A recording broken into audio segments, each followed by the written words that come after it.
Rocky View Schools would like to acknowledge the land and recognize all the Indigenous peoples whose footprints have marked these lands from time immemorial.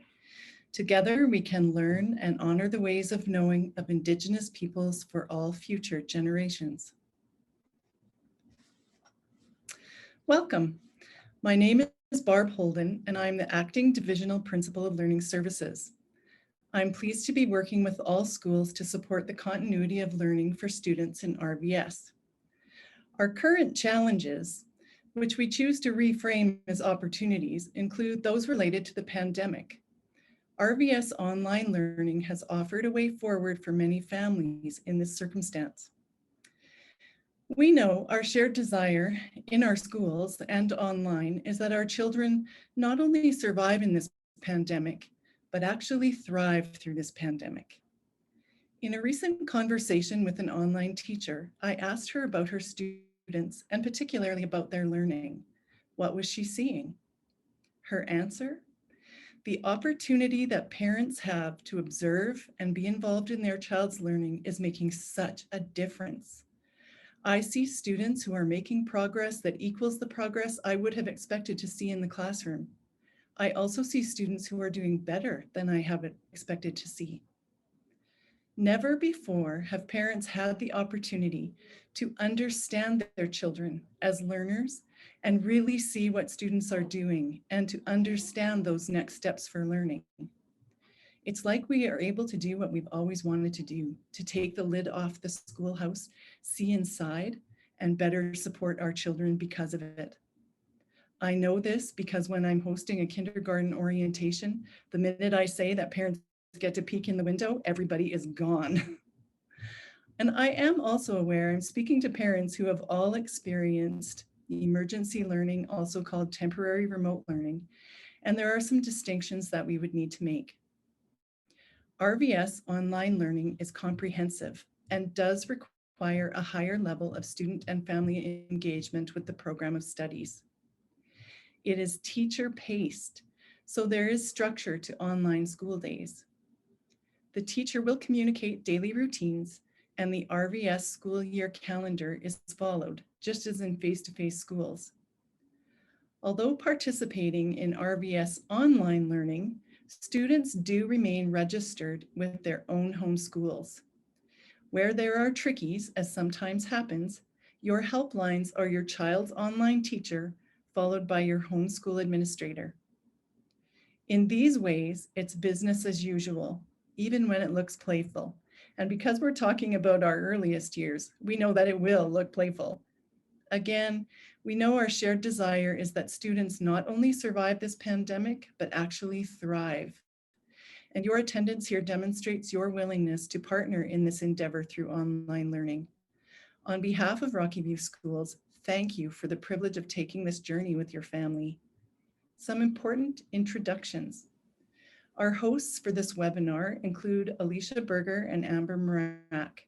Madame Berger and Mrs. Marak have done an outstanding job of supporting the shift to online learning through their work with teachers to provide engaging virtual learning environments for our students in grades 1 through 4. As part of a team supporting approximately 3,000 students in online classes across Rocky View Schools, I can tell you they are much appreciated for the work they do, and I'm happy to turn this over to them. Thank you, Barb. My name is Amber Marak, and I'm one of the online leads working with my team partner. I'm working specifically with grades 1, 2, and 3. And I'm Alicia Berger. I'm also an online lead working with Amber, and I work with 3s, 4s, French immersion, and faith-based programs. We have an amazing co-host with us. She's behind the scenes. Her camera is off, but her name is Sarah Martin. She is the glue that has kept us together. We are the pioneers of online learning in Rocky View. This is new territory for all of us. And Sarah works as a member of the design team as a learning support specialist. She does a ton of work with all grades, all the way from 1 to 12. So we are lucky to have her facilitating our webinar. The webinar is a new tool for us. So one of the things to be mindful of is that you don't have to worry like if your camera is on or your microphone is on, because this isn't a normal Zoom call. So just As we talk about the different technologies throughout the day, this is a unique situation. This isn't normally how Zoom runs. You can only see your panelists, which is the group of us speaking with you today. But we'll jump into the differences as we go through. So just as a reminder for those that are jumping in, we have a Q&A at the bottom of your screen. You can put your questions in and we will have Sarah working through those in the background, and we will save some time at the end to answer as many questions as possible.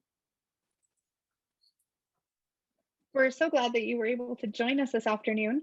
This is some of the things that we're going to cover: an introduction to online learning and what that looks like, how to get started digitally at home, planning for student success, routines and procedures, looking specifically at French immersion, then learning platforms, and meeting our RVS online teachers. As Barb mentioned, there's many differences between emergency online learning, which is also known as temporary at-home learning, and RVS online learning. One of the biggest differences is the reduced school day that was found in emergency learning from the spring and temporary at-home learning from the first week in January. RVS online learning runs the approximate time of a normal school day. The week at a glance that got sent home in the spring and in the first week of January had a lot of information. Those plans are designed to be the main source of information to get you through the lessons with your child. The week at a glance that's online with our online learning is broken down with a very vague overview. And that's specific because the information that teachers will be releasing will be found in the learning management systems through Google Platform, Google Sites, and Google Classroom. In the emergency and temporary at-home learning, synchronous sessions were optional. They were a place of connection, a place to pop in, and they were offered a couple of times a week. In our online learning, mandatory sessions are run twice a day with additional sessions for small group and one-on-one. This is a really important time to make sure that your student is online and ready to go, either on Zoom or Google Meet. This is a time that the class spends building community, reading stories, doing math talks, connecting with their peers in a social way that they lose in the online world. That time is very important to make sure that we're all ready to go and we're set up with the digital skills to be successful. The other one is in our emergency and temporary at-home learning, there was a minimal level of support. And as we move into RVS online learning, you're going to notice a big difference in scheduling. So the synchronous sessions, that means it's live. Those teachers will be there to support the learning in real time. Asynchronous means that they won't be in front of the computer, and that will be the independent work time, which has increased levels of student or grown-up support that's required. So as Amber mentioned, in RVS online learning, there's two different types of learning that your child is going to engage in. The first is synchronous learning. That means in real time or live, and it's typically done through Zoom or through Google Meet.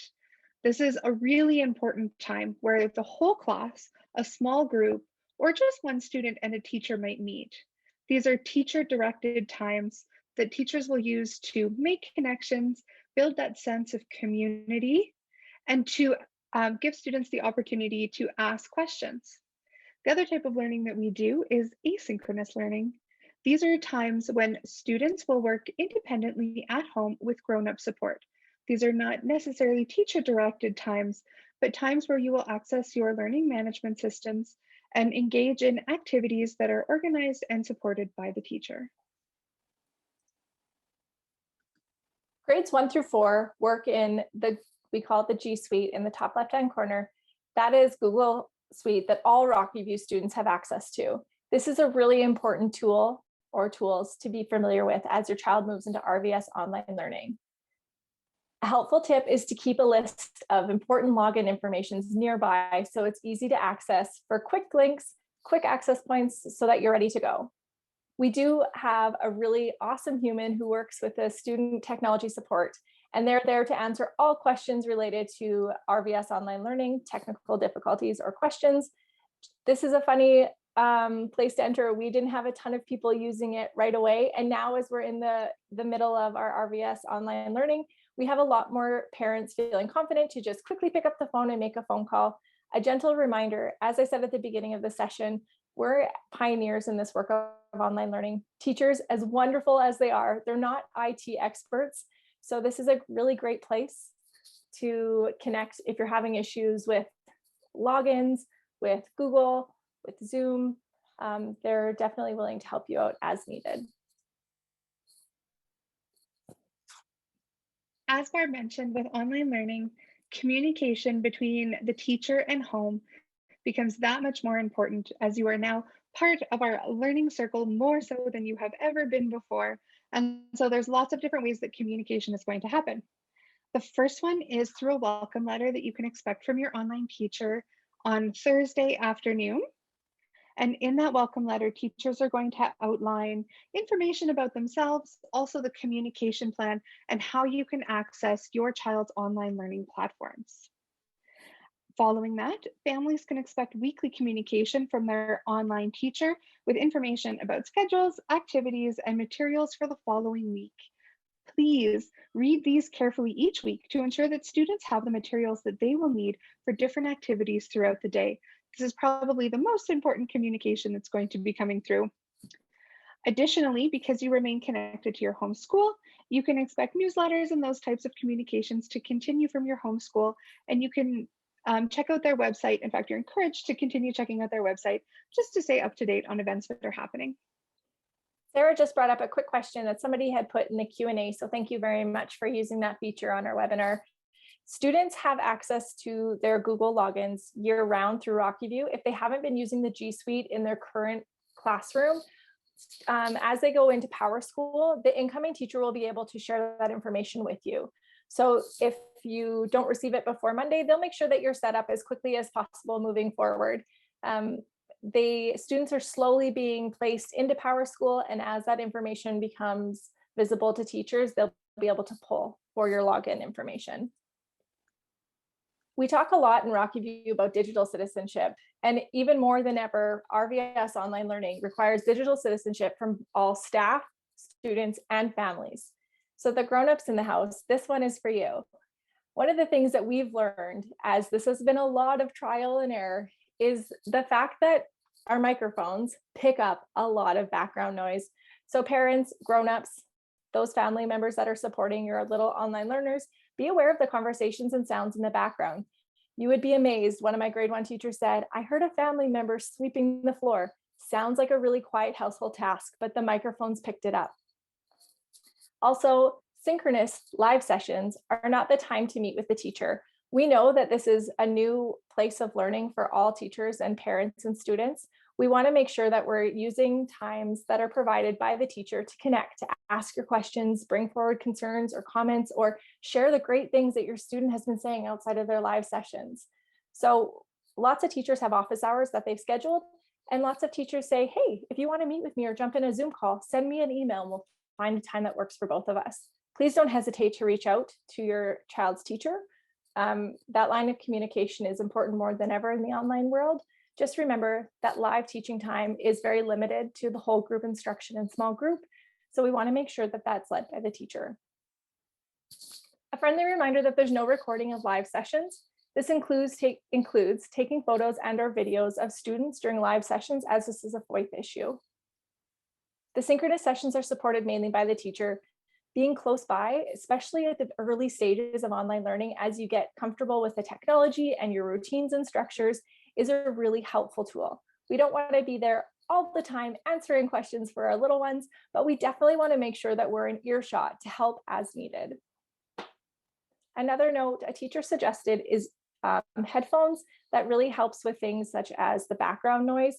So if you haven't looked into that and that's an option for your family, it's definitely something that would help remove the background noise and make sure that the student can hear and can be heard.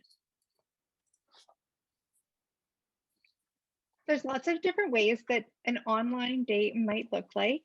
This is just an example of something that you could expect to see happening. Often teachers start, especially elementary teachers, start with a synchronous session, large group in the morning, just like we would in the classroom, to gather our students together, to check in, and to talk about what's going to happen during the day. After that synchronous session, you can expect 2 to 3 hours of asynchronous work. This is provided by the teacher through the learning management systems, but requires more support from grown-ups, more support than a synchronous session might. After that, there might be small group sessions, targeted work, or other synchronous opportunities. After lunch, there's probably going to be another whole group synchronous session. Same idea, we come back together, we regroup, we talk about what's going to happen in the afternoon. There'll be some more asynchronous work that is done independently with the help of an adult in the home that can be accessed through the learning management system. And then there might also be small groups available in the afternoon. The day is also going to be mixed with physical activity opportunities, mindful moments, movement breaks, all the kind of great things that we use in the classroom to keep students engaged. And it really just depends on the teacher and the classroom, just like in a school. Everyone's classroom runs a little bit different, but they all just are wonderful. Visual schedules are a great way to help students map out their day. This is a common practice in our face-to-face school classrooms. You'll see often the timetable of the day with visual cues, so students at all levels of readiness in their reading can look up and say, oh, I know that's the Zoom symbol, so I'm going to be starting my morning with Zoom. This is an example of what a day could look like in online learning. So we have an icon or symbol that you could create with your child to ensure that this is a family plan and we know what the week looks like ahead. So we start with a morning class meeting. That's an often, as Alicia said, a great way to connect first thing in the morning and after lunch. This is also the primary way that families run, or teachers run attendance rather. In the morning, they might have their whole class meeting. They might have some time to read to self, work through their literacy centers, which are often common routines that kiddos do with their teachers, and families, including the grown-up supporting them and the student, are supported to understand what's expected during that asynchronous work time.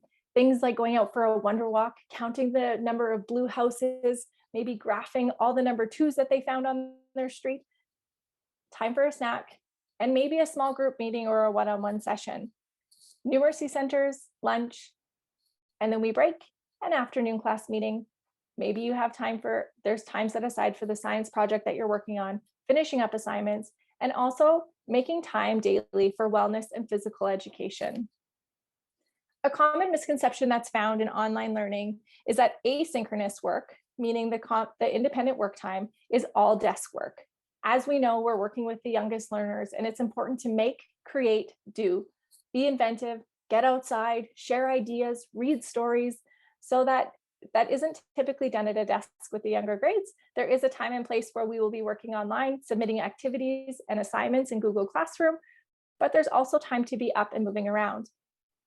One of the things that we've learned as being part of the online learning community is the reality of being at home and building routines that best support the family environment. So for example, we have some families that after lunch, it's a part of their daily schedule that the students clear their dishes, they load the dishwasher, they know how to add the tabs, close the door, start it before they go to do their science project work time.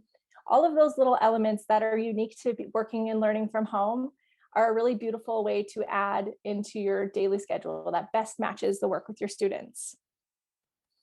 A reminder that in the classroom, we as teachers, we often have to pause.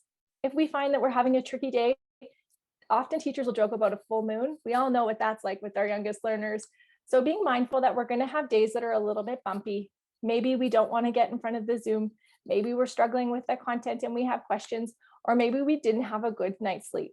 Those are all things to be mindful of as you're learning and working alongside your child. So when that happens, your permission is to pause, to go out for that wonder walk, get some fresh air, and then come back to the learning community and work on your next steps.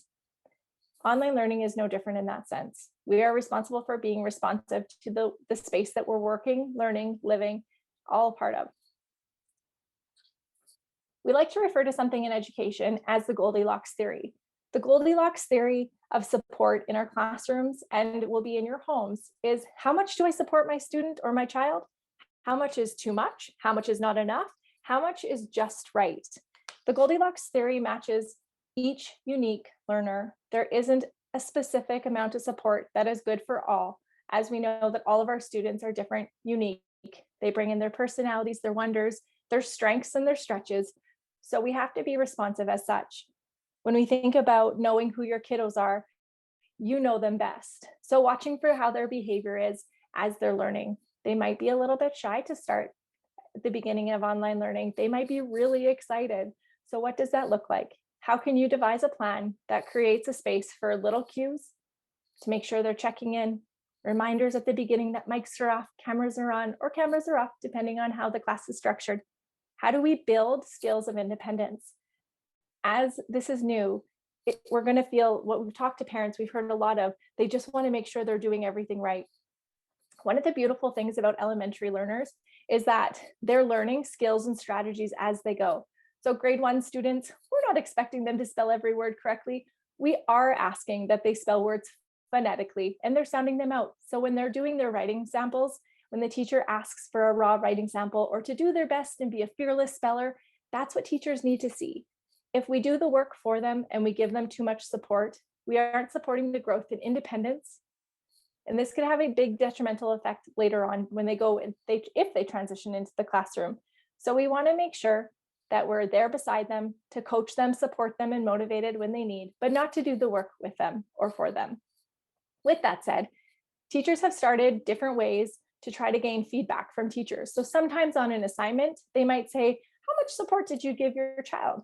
This isn't a test for you, don't worry. As though sometimes I'm sure it might feel like it. We want to make sure that it is the work of your child. So if they didn't get those questions right, if they forgot those capital letters, that's okay, because all of the work that your child shares is how teachers make their plans. That's a lot of work in an online world to be responsive. In a classroom, we would walk around, we would check to see what so-and-so is doing over their shoulder. And if we notice they're not getting the concept, we're going to bring everybody back to the carpet to chat. We don't have the luxury of doing that online. So it is really important that you work with your child's teacher to find a way to communicate how much support is being given. This is a trial and error thing, so don't worry about getting it perfect at the beginning. We suggest that you reach out to your child's teacher and you have that conversation 1 to 2 weeks in and ask them, should I be helping them with this? Or to say, we didn't understand this. We didn't really know what these steps were. Sarah did the first couple of questions independently, and I helped her with the last few after that. All of that communication helps the teacher better plan for the learning for your child. One thing that is also no different in online learning is the need for routines. Just like big people, little people love and thrive in a situation that is routine and predictable. We have a couple of recommendations about how to set up a routine to help your child be successful in online learning. The first is, just like in a classroom, to have a set bedtime and wake up time for school days. This helps your child be alert and ready to learn and to engage with the content that their teacher is sharing. We also want to ensure that students have had a good breakfast before they come to their synchronous sessions and are ready to move into their learning space. A space at home that is dedicated to schoolwork where students can focus and keep their materials organized and close at hand is also helpful. This not only ensures that they will have what they need and are in a space where they are comfortable to do their learning, but it also creates a separation between home and school, allowing them to set boundaries when they're outside of school hours. Throughout the day, ensure that you are having physical activity breaks and that students are moving and getting away from their chairs and their computers and having a chance to play and be hands-on and to give their brain a break. Outside of school times, we strongly encourage that you have lots of screen-free time as well to ensure that students are doing hands-on, creative play activities, going outside, being active, and giving their eyes a rest from the screens. The last thing is to ensure that your devices that your child is going to be using for their online learning are charged and ready to go for each day. This will help them to be prepared and engaged in synchronous sessions so that they don't have to be worried about their technology. We have a couple examples of different workspaces, and I know when I look at them, I feel very different things.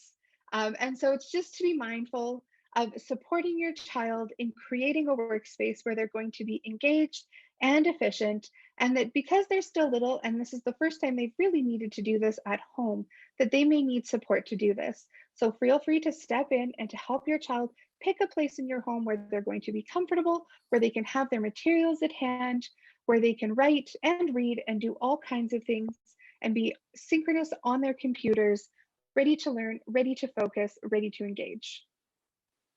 And just to add on, Alicia, we were talking about this before, and I realized I forgot to mention it earlier, so I apologize. One of the things that we want to be mindful of, if that digital citizenship piece, it goes hand in hand with our workspace and how we feel.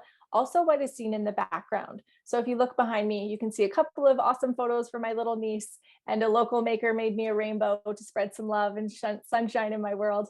But we want to make sure that wherever the camera is set up, you know that that's what your teacher will see as well as classmates. So when we're getting ready and organizing our day, we want to make sure that our workspace is set up with a clear background. Attendance and absences. So attendance is taken twice a day, similar to that of a school. The difference is that on Fridays, it's done once in the morning, and typically this is done through synchronous sessions. If you're going to be away for the duration of a class or synchronous session, please inform the teacher by sending them an email. We have lots of families that have started to do extracurricular activities when they can fit them in. We just ask that you make sure that when you do that, you are planning to do so during the outside of a scheduled synchronous session time. Now, please be mindful, as teachers are responsive to the kiddos that they have in front of them, schedules will change. This will change every couple of weeks when teachers might regroup students for small groups. They might have a scheduling issue with a sibling in one class, trying to make sure that everybody has success for those synchronous sessions.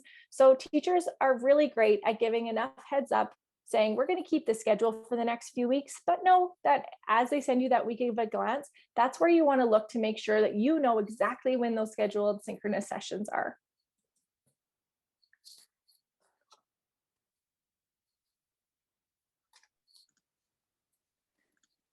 Students moving from face-to-face to online learning will be given supplies from their home school.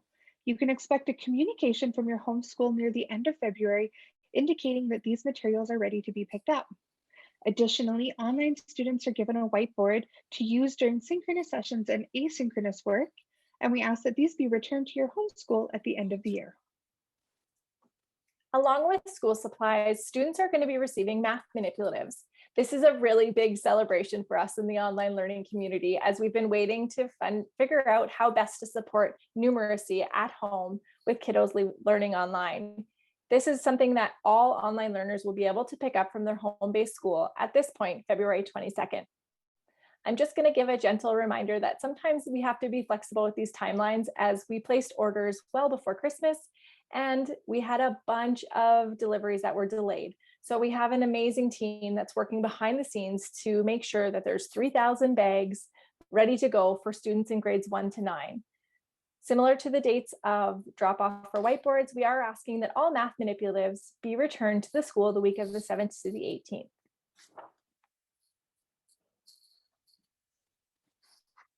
Just before I get into French immersion, I see that there is a question, and I hope I'm getting this right. I think what is being asked is, do students get a week at a glance as well?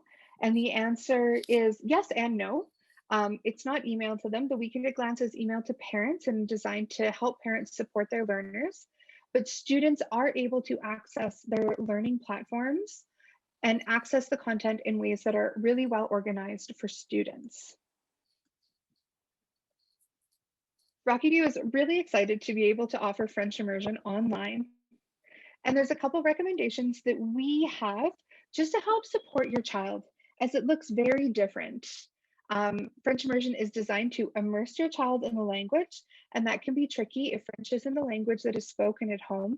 And so we have some ways that you can help support your French immersion student to ensure that they are going to be successful in online learning. And the first one is attending all synchronous sessions. Oftentimes, this is the child's only opportunity to speak French. And we all know that that's very important in learning a language. We want them to be proficient in reading and writing, but also speaking and hearing. And so this is a really important time for students to be there speaking French with their classmates, listening to their teachers speak French, hearing their classmates speak French, and engaging with the language. At home, there's ways that you can support your child through French music, books, magazines, cartoons, TV shows, any way that they're experiencing French at home asynchronously. So this could be library books, this could be changing the language on Netflix. There's lots of different ways, checking out YouTube, um, lots of different ways for students to engage in fun activities where the language is French, and oftentimes when they're having fun, they don't even notice. For language support, and this is more for the older students, younger students are given visual dictionaries and different ways to help support their writing. For older students, we recommend online dictionaries like wordreference.com, which is done word by word and gives an explanation of which word would be right in which context. We know that language can be tricky and direct translation doesn't usually work. And so we encourage parents and students to avoid direct translation programs like Google Translate, where you can put in an entire sentence and it's just going to pick words and put them back into a sentence without really knowing if that's correct or makes sense. And so we encourage word reference so that students and parents are getting an understanding of which word is correct in which situation. A reminder that students in grades 3 and up also have English language arts. So you will hear French synchronously, you will also hear English synchronously. And for the younger learners, you'll hear them both as well as they are learning and building their language skills. Lastly, we have a great resource here, Canadian Parents for French. We have a chapter in Alberta. And so we recommend reaching out to Canadian Parents for French to see what kind of resources they offer and to find different ways to engage students in French content.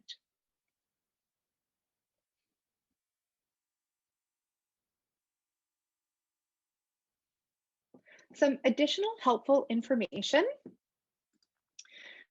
Although your child is in online learning and has an online teacher, they remain connected to their home-based school. So the school that they have been attending up until this point, and that'll be the case for the rest of the year. This means that you will continue working with your school-based team as needed. This could be the administration, so the principal and assistant principal, the child development advisor, learning support, and those types of things. So don't hesitate if you have questions to reach out to your child's home school as well as their online teacher. This is the same for teachers who remain attached to their home-based school. And so if the learning day might look a little different than your homeschool schedule, it's probably because the teacher is following their homeschool schedule, which could be different. And so that's important to remember. And the last thing, which we mentioned before, but is really important, is that you'll be getting a welcome letter from your new online teacher on Thursday in the late afternoon. And if you haven't received anything by Thursday evening, we recommend you check your junk mail. Sometimes that goes, new recipients end up in junk mail. And if you haven't heard anything by Friday, reach out to your home-based school administration team, and they can help connect you with the online teacher. The learning platforms for elementary students are Google Sites and Google Classroom. These are a few examples of what a Google site might look like. Just like when you walk through the building of your child's face-to-face school, you're going to see that every classroom space is set up differently. This often shows a little bit of the personality of the teacher, but also how they've designed the space. You're going to find very similar headings across the top banners of the websites, designed for classroom community, weekly plans, places like resources, video connections, and then as teachers got comfortable this year, they started to add their own.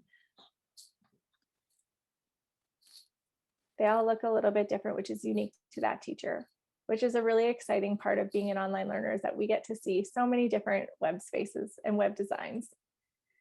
Google Classroom is set up also in a very similar model across all grades. So when you log in and you see the stream, it might look something like this on the left-hand side, where it will say what's been happening and what the teacher has posted. On the right-hand side of the screen, where it says week 20, week 19, teachers online in RVS are organizing their structure by week. This is done as a consistent model. Things in the background that you might not be familiar with is we're only allowed so many topics in a Google Classroom. So how do we organize our content by week as we have students moving in and out throughout the year to make sure that across grades, we have a similar platform set up. So when you're looking at your students' Google Classroom or their site, if you have questions, definitely check with your teacher, check to see if they have helpful videos to walk you through the steps on how to use the platform. And then when in doubt, always ask.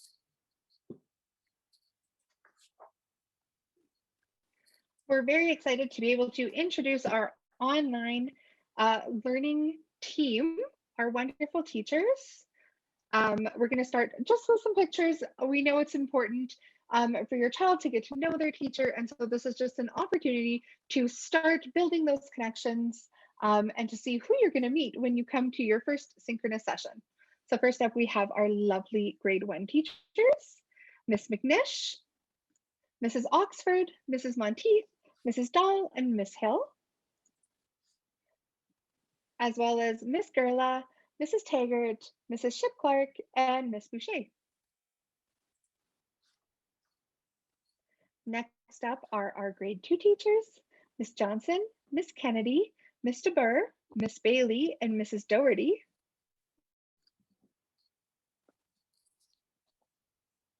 As well as Mrs. Lord, Mrs. Cole, Mrs. McDonald, and Mrs. Eliscupides.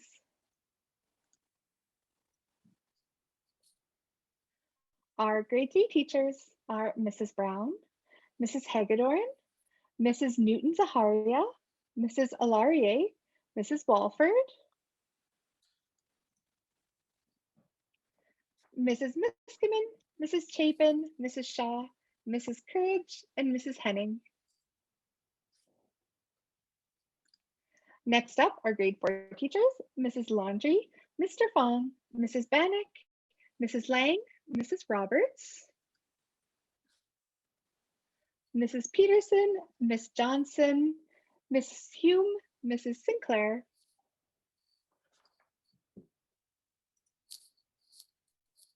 and then our French immersion teachers, Madame Trout, who teaches grade 1, Madame Page, who teaches grade 2, Madame Siddle, who teaches a 1-2, Madame Galbraith, who teaches grade 3, and Madame Willick, who is going to be joining us for grade 4. And last but not least, our faith-based teacher, Mrs. Bartel-Nickel, who teaches 1-2, Mrs. Medor teaches grade 3, and Mrs. Howell teaches 4-5.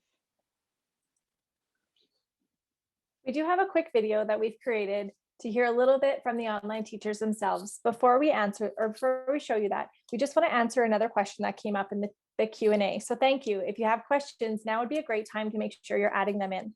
We had a question about, will the home-based school provide the name of the online teacher? That is up to the administration teams at the various schools, but you should be receiving a welcome email from your child's new online teacher this Thursday. If you don't have an email from your new teacher on Thursday, please check your junk, as Alicia said earlier, and your clutter folder. And if you still haven't heard anything, they are planning on sending it between, or I believe the approximate time is between 3 and 4:30 p.m. on Thursday afternoon. If you haven't heard anything by end of day on Thursday, please email your admin and they'll be able to connect you with your student's teacher.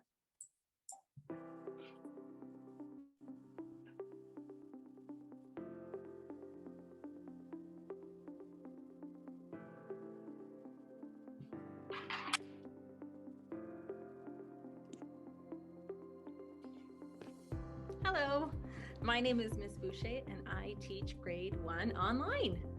I call my students my wonderful ones. They are a very sweet group of children who have adapted so easily to our new reality of learning online. Together, we enjoy reading lots and lots of books. I haven't counted, but I'm sure we are well over 100 books by now, fiction and nonfiction books. We also do math talks every day. So students are so eager to share their math thinking with their friends, and we have quickly learned that there are many ways to solve a problem. Students also love to share their work, especially their creativity challenges and their videos that they've created. So for example, this week, we are sharing student created fitness videos, and we are using these for our body breaks when we come together as a whole class. So those have been lots of fun to watch. And just like any grade 1 classroom, we sing, we dance, and we tell really funny knock-knock jokes. But what I love most about our online class is the sense of community that I feel when we all come together. The students are so kind to one another and genuinely curious about each other. The parents have been so supportive and helpful. And I am just so grateful that I get to call these kiddos my wonderful ones this year. Bye for now. Hello, welcome to the world of online learning. My name is Kelly Lord and I work with grade 2 learners. And one thing I can tell you that I've noticed from working online with children is that we love to share our passions and our interests, and we find that we can share them in ways unique to online learning in the sense that we can share in videos. We seem to get to know each other at a much deeper level in this environment. So I hope that you and your child are ready for an exciting adventure of learning. Bye-bye. Hi folks, welcome to Online Learning. My name is Madame Galbraith. I'm the grade 3 French immersion teacher this year for Rocky View School's online program. And I was asked to just chat with you a little bit about, to think of one of the positives about teaching online.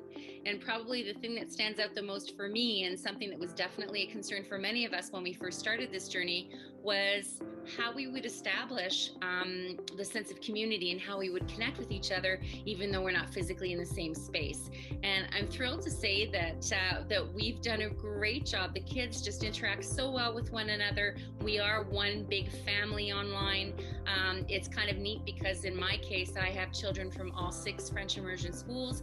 And so we've been able to connect with kids that we wouldn't necessarily get to meet if we were just in our own little bubble, in our own little school. So there have definitely been some positives, some friendships have been made for sure. And the kids have lots of chances, whether it's in our whole class meetings, our small group meetings, our snack and chats, or our help sessions. They've got lots of opportunities to connect with each other, and it certainly is working very well. So welcome to online learning and good luck on your adventure. Hi, I'm Nicole Laundry and I'm a grade 4 teacher with RVS Online. I'm here to tell you a little bit about what happens in my online classroom. The biggest sense of concern that I got from parents at the beginning of the year was that we weren't going to have a classroom community, that their students were going to feel lost. We've worked very hard to make a really cohesive group of students. I've done that through games online, as far as using breakout rooms, using small groups collaborating together on different documents and presentations. We also take time before each of our twice daily Zoom lessons to have a recess time where students generate whatever conversation that they want to start, as far as whether showing Pokemon cards, playing Prodigy together, sharing a screen, playing checkers together, or just talking about what they did on the weekend. We also have special guests that have come into our classroom to present on different subject matters that is applicable to our curriculum, as well as working together with some of the other grade 4 cohort classes to have some fun online assemblies. One of the things I do remind parents is that we are online pioneers. We are the first group of students to ever do anything like this in Rocky View schools. With that comes a lot of patience and forgiveness. But so far, we are more than meeting the challenges and creating a really unique space for students to learn. One of the biggest things that we strive for in grade 4 students is to make them self-directed and independent students. And I'm happy to say that between a couple emails from me, or asking other cohort teachers, or even going to our student tech support, our students now are able to give each other the answers as far as any technical problems or challenges that they might have online. One of the best parts about online learning is the flexibility. No longer are students tied into 15-minute chunks of outside recess time. If the weather's beautiful, take that physical literacy and go for a half-an-hour hike. Go hit the toboggan hill. Record what you're doing so you can share it with the rest of us. That's one of the fun things about online learning.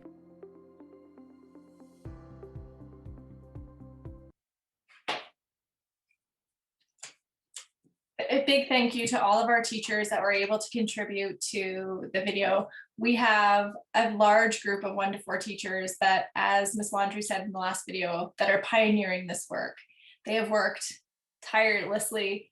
They are resilient. They are risk takers. They are all the things that you would want in an online teacher. And we are incredibly lucky to be working and learning alongside of them. We don't always have the answers, but we're getting really good at finding them and supporting our team moving forward.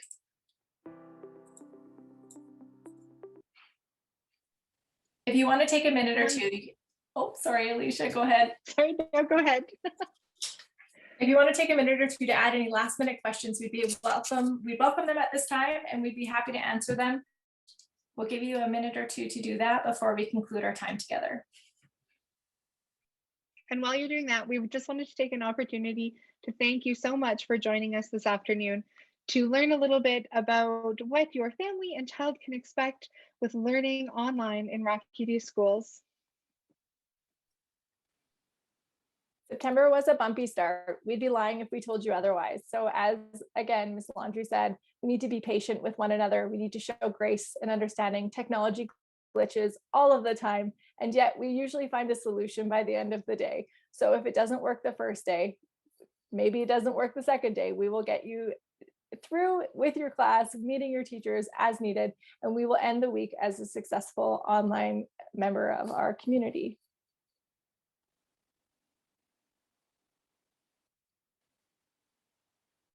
Also, this recording that we took will be available. We will figure out how we are going to get that to you. Likely we'll send it out to the schools so that admin teams have a copy of it as well. But we will be able to share the recording at a later date.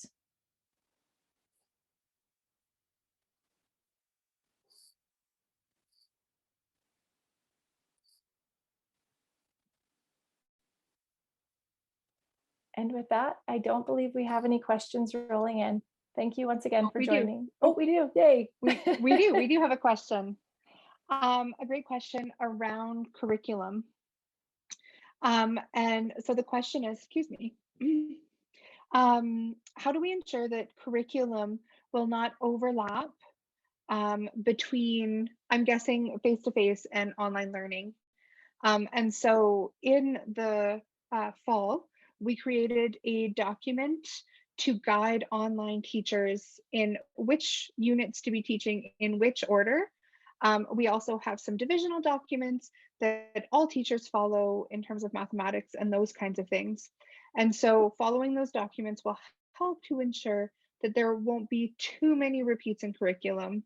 That said, that was for online teachers, and it was made available to face-to-face teachers, but it may not necessarily be what they followed. And so it's possible that there may be some curriculum that is touched on twice, but given that our provincial curriculum is circular and repeats, it makes sense that that's going to happen anyway. And in those kind of situations, online teachers are fortunate to then have classroom experts that they can call on to help them as they go through that content together, and maybe to explore more deeply some of the areas that they weren't able to the first time. That's similar to if you were face-to-face and you transferred schools. There's no guarantee that the curriculum hasn't been taught, but it's a great way to bring in students, if, like Alicia said, if they have just learned some of the science material and there's a little bit of an overlap, it's a great way to bring that student in to contribute to the community and build those relationships with their peers. So as much as we will do our best as teachers to make sure that all students are being supported and met where they're at, sometimes it does happen and curriculum might overlap here and there. It's a great question. Thank you.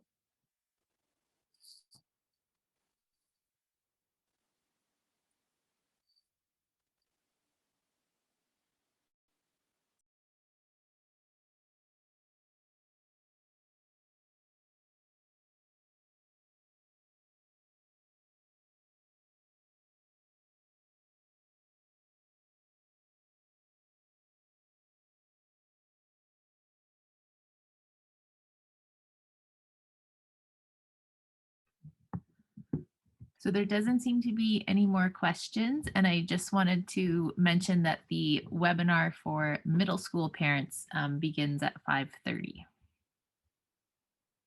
with a different link. Thank you, Sarah.